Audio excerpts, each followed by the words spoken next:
Morning, नमस्कार, सत श्री अकाल, आदाब।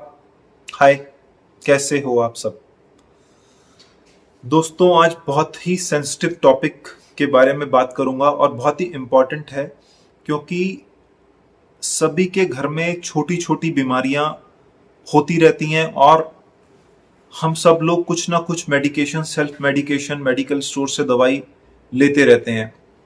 तो आज जो टॉपिक मेरे को बात करनी है कि एक बहुत बड़ी प्रॉब्लम बन चुका है एंटीबायोटिक रेजिस्टेंस। मतलब दवाइयों ने काम करना, एंटीबायोटिक्स ने कम कर दिया है। क्यों कम कर दिया है, क्या कारण है और इसका कितना बड़ा नुकसान हो सकता है। कितनी सारी आने वाले डेटा अभी मैं पढ़ रहा था।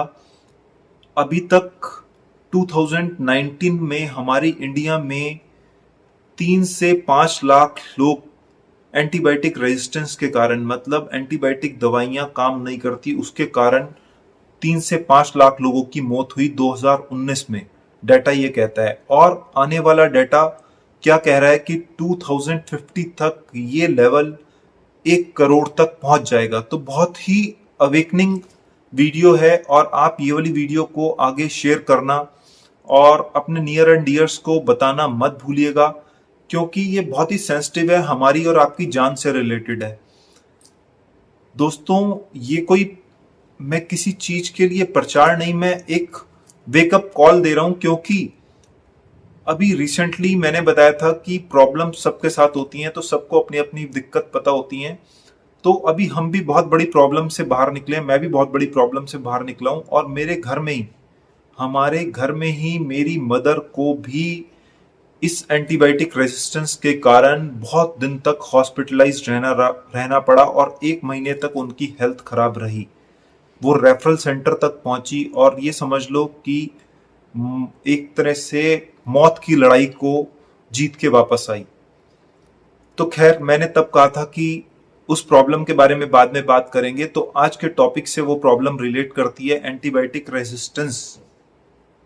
खैर, मदर के से रिलेटेड तो और भी बातें हैं कि क्या हुआ, कैसे हुआ, लेकिन टॉपिक बहुत ही सेंसिटिव है। आप बहुत ध्यान से सुनिएगा, वीडियो को स्किप नहीं करना है, ध्यान से सुनिए और आज ही से इम्प्लीमेंट करना शुरू कर दीजिए कि क्यों इतना ज्यादा एंटीबायोटिक रेजिस्टेंस हो रहा है, क्या क्या उसके नुकसान हैं और किस तरह से ये चीज जानलेवा हो सकती है। और जानलेवा हो रही है, हो सकती है नहीं, हो रही है। तो दोस्तों, एंटीबायोटिक हमारे को क्यों रेजिस्टेंस दे रहे हैं, क्यों एंटीबायोटिक्स ने काम करना बंद कर दिया है। क्योंकि हल्का सा हमें खांसी जुकाम हुआ, माइल्ड इलनेस हुई, थोड़ी सी सर्दी खांसी जुकाम हुआ जिसमें एंटीबायोटिक की जरूरत नहीं है, वायरल इन्फेक्शन है, हमने सेल्फ एंटीबायोटिक ले लिया। अब एंटीबायोटिक ले लिया, बहुत अच्छा किया, लेते गए लेते गए लेते गए, मेडिकल स्टोर से गए, उसने 2 डोज दे दी, हम ठीक हो गए। हम उस दवाई से ठीक नहीं हुए, उस दवाई में तो स्टीरॉयड भी था, स्टीरॉयड ने सिम्टोमेटिक हमें ठीक कर दिया और 2 खुराक एंटीबायोटिक हमने बेकार में ले ली। जो बैक्टीरिया हमारे अंदर बन रहे थे, वो बैक्टीरिया उस एंटीबायोटिक के प्रति धीरे धीरे काम करना बंद कर दिया और उसमें रेजिस्टेंस हो गया। आप इसे ऐसा समझ लीजिए कि एंटीबायोटिक और अंदर बैक्टीरिया की वार हुई, हमने अपना एंटीबायोटिक को रोक दिया। अगर बैक्टीरिया आया भी, बैक्टीरिया अंदर अपने दूसरे रूप लेता गया और वो और ज्यादा पावरफुल हो गया। फिर जब सच में बीमारी आई, जब सच में उस एंटीबायोटिक की जरूरत हुई, तब तक वो बैक्टीरिया अंदर और एटमॉस्फेयर में, सराउंडिंग्स में ऐसा रूप ले चुका था कि वो दवाई ने उसके प्रति काम करना बंद कर दिया। तो यही चीज है एंटीबायोटिक रेजिस्टेंस। तो क्यों हुआ? क्योंकि हमने माइल्ड इन्फेक्शंस के लिए, जिसमें एंटीबायोटिक की जरूरत नहीं थी, वो लेना शुरू कर दिया। अब एंटीबायोटिक लिया, 2 खुराक लेके बंद कर दिया, हमने पूरा कोर्स नहीं किया, बीच में ही छोड़ दिया। अगर पूरा कोर्स किया होता तो वो बैक्टीरिया बिल्कुल गायब हो जाता और वो दूसरा रूप ना ले पाता, वो रेजिस्टेंस स्ट्रेन ना डेवलप कर पाता, क्योंकि हमने पूरा कोर्स लिया था। सिम्टम्स तो ठीक हो गए, बैक्टीरिया बचा रह गया, उसने दूसरा रूप लेना शुरू किया और वो और ज्यादा डेंजरस हो गया। तो एंटीबायोटिक हमें बीच में नहीं छोड़ना, हमें पूरा कोर्स करना है, किसी स्पेशलिस्ट की एडवाइस से लेना है। अब हमने डाइट भी पुअर कर दी, डाइट पुअर कर दी तो इन्फेक्शंस ज़्यादा होने लगे, दवाइयों ने काम करना बंद कर दिया, हमें एंटीबायोटिक्स लंबे समय के लिए लेने पड़े। तो ये सब दोस्तों एंटीबायोटिक रेजिस्टेंस होने का कारण है।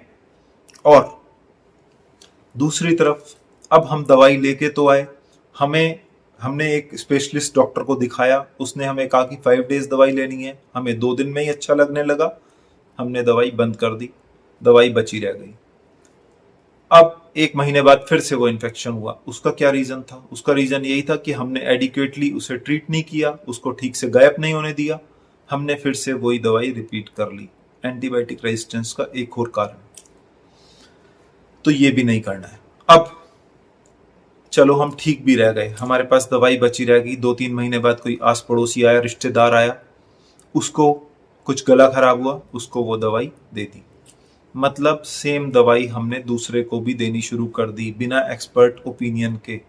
एंटीबायोटिक रेजिस्टेंस का एक और कारण। तो दोस्तों ये सब कारण से हमारा एंटीबायोटिक रेजिस्टेंस इतनी हाई लेवल पे पहुंच गया है कि छोटी छोटी बीमारियों में बड़े एंटीबायोटिक्स भी काम नहीं कर रहे हैं। तो हमेशा आप अपने डॉक्टर को, पढ़े लिखे डॉक्टर को दिखाएं, उसकी एडवाइस माने, सेल्फ मेडिकेशन ना लें। अगर कैसे बचा जा सकता है? इसी तरह से बचा जा सकता है कि हम सेल्फ मेडिकेशन ना लें। हम अगर एंटीबायोटिक ले रहे हैं तो हम पूरा कोर्स करें, पूरी डोज में लें।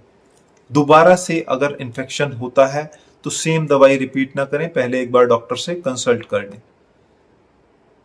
एक और कारण है जिसके कारण से हो रहा है, हमारे एनिमल्स, हमारी हस्बेंड्री, एनिमल जो डेयरीज होती हैं वहां पे जानवरों को एंटीबायोटिक्स लग रहे हैं, प्रॉपर नहीं लग रहे हैं, 1 डोज लग रही है, 2 डोज लग रही है।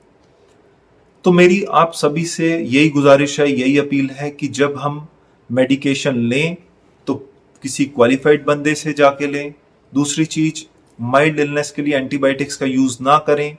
एक्सपर्ट जब आपको कहते हैं कि आप एडिक्वेट कोर्स लो, 5 दिन एंटीबायोटिक्स लो, तो 5 दिन दवाई लें और अपनी बची हुई दवाई किसी और को मत दें। और अपनी डाइट का ध्यान रखें, सुट्टा, अल्कोहल, कोई भी ऐसे काम ना करें जिससे इम्यूनिटी खराब हो। स्पेशली इम्यून डेफिशिएंट लोग, जिनको डायबिटीज है, जिनको बीपी की बीमारी है, जिनको थायराइड की बीमारी है, वो कभी भी कोशिश करें कि एडिक्वेट कोर्स एंटीबायोटिक का लें। ऐसा ना करें कि 2 दिन लेके बंद कर दें जब एक बार एंटीबायोटिक शुरू करते हैं। अब एक और कारण है, माइल्ड इलनेस हुई, थोड़ी सी इलनेस हुई, इंश्योरेंस है। इंश्योरेंस एक बहुत बड़ी मुसीबत बना पड़ा है। क्यों? इंश्योरेंस है, जाके एडमिट हो गए, एडमिट हुए तो हैवियर एंटीबायोटिक्स लग गए। अरे उन एंटीबायोटिक्स की तो जरूरत ही नहीं थी, तुम्हें तो लग रहा है तुम तो 5 स्टार कमरे में रह रहे हो। अरे हॉस्पिटल 5 स्टार कमरा नहीं है, हॉस्पिटल तो हॉस्पिटल ही है।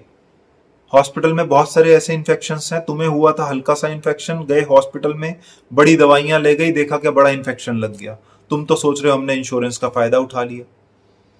तो इंश्योरेंस बहुत बड़ी मुसीबत है, क्योंकि भाई पैनल के हैं, जाके एडमिट हो जाएंगे, सोच रहे हैं 5 स्टार कमरे में रह रहे हैं, प्राइवेट रूम ले लिए, यार पॉलिसी ली भी नहीं थी, और नुकसान हो जाएगा। सोच समझ के, अगर माइल्ड इलनेस है तो आईसीयू में जाने की जरूरत नहीं है, 5 स्टार होटल में जाने की जरूरत नहीं है, हॉस्पिटल, ठीक है। अब करना क्या है? तो करने वाली बातें मैंने पहले ही बता दी हैं कि अगर दवाई किसी पढ़े लिखे डॉक्टर से लें, दवाई शुरू करें तो पूरा कोर्स कर लें, अपने खाने पीने का ध्यान रखें, अपनी बची हुई दवाई किसी को ना दें, और साथ ही साथ हमें अपनी हाइजीन, हैंड वॉशिंग का ध्यान रखना है। और इम्यून डेफिशिएंट लोग, एल्डरली लोग, शुगर वाले लोग, जिनको क्रॉनिक डिजीजेस हैं, वो अपनी वैक्सीनेशन का ध्यान रखें, फ्लू वैक्सीन लगा लें कि माइल्ड इलनेस ना हो।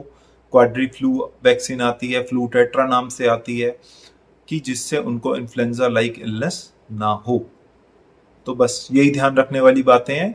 बड़ा खतरनाक हो सकता है। क्या हुआ था एपिसोड, वो मैं फिर कभी शेयर करूंगा, क्योंकि एंटीबायोटिक रेजिस्टेंस के कारण हमारी ही घर में मेरी ही मदर को 12 दिन तक हॉस्पिटलाइज्ड रहना पड़ा। सर्जरी के बाद ऐसा एंटीबायोटिक रेजिस्टेंस हुआ, ऐसा इन्फेक्शन हुआ कि एक दिन में 30-30, 35-35 हजार रुपए के एंटीबायोटिक्स लगाने पड़े। तो दोस्तों चलो ऊपर वाले ने हमें तो इतना दिया था, करा लिया, इंश्योरेंस वाला भी करा लेगा, लेकिन बॉडी में कितना नुकसान हुआ, कितना टाइम हॉस्पिटल रहना पड़ा, कितना आपका मेंटली और फिजिकली टॉर्चर हुआ, ये तो हम जानते हैं यार, डॉक्टर होके भी जानते हैं। तो इसीलिए ही आप बचिए, बीमारी होने से बचिए, अपनी इम्यूनिटी को अच्छा रखिए, और झोला छाप, मेडिकल स्टोर, इधर उधर से दवाई मत लें, एक्सपर्ट ओपिनियन से दवाई लें, जब सच में ज़रूरत हो तभी दवाई लेनी है, क्योंकि दवाइयों के भी साइड इफ़ेक्ट्स हैं। खैर, अपनी हेल्थ का ध्यान रखिए, मिलेंगे फिर से अच्छी वीडियो के साथ। Take care, bye bye.